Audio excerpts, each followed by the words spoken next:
ரோகிணி நட்சத்திரக்காரர்கள் இவர்கள் என்ன செய்யணும் அப்படின்னா, நாகத்துக்கு அந்த புத்துலாம் இருக்கு இல்லைங்களா, அந்த புத்துக்கு பால் ஊத்துங்க. பால் ஊத்திட்டே வரணும் இந்த பௌர்ணமி நாட்கள்ல.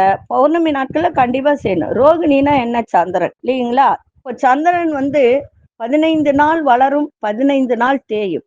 அதனால்தான் இவங்கெல்லாம் ரோகிணி நட்சத்திரக்காரெல்லாம் பார்த்தீங்கன்னா 15 நாள் சந்தோஷமா இருப்பாங்க. 15 நாள் பார்த்தீங்கன்னா ஒரு விதமான ஒரு இனம் புரியாத ஒரு மனசுக்குள்ள ஒரு கஷ்டத்தை அனுபவிப்பாங்க. அதனால புத்துக்கு பால் ஊத்துங்க.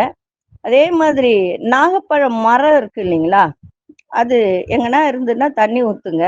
இல்லை உங்க வீட்லயே ஒரு சின்ன ஒரு தொட்டியில வச்சு அதை தண்ணி ஊத்திட்டே வாங்க. அது பெருசா வளர்ந்த உடனே உங்க வீட்டு பக்கத்துல கோவில் கீவில் இருந்ததுன்னா அங்க எடுத்துன்னு போய் நட்டுடுங்க. அதே மாதிரி நான் இந்த நாகப்பழம் மரம் தல விருட்சமா எந்த கோவில்ல இருக்கோ அந்த கோவில்ல போயிட்டு நீங்க வழிபாடு பண்ணிட்டு வாங்க.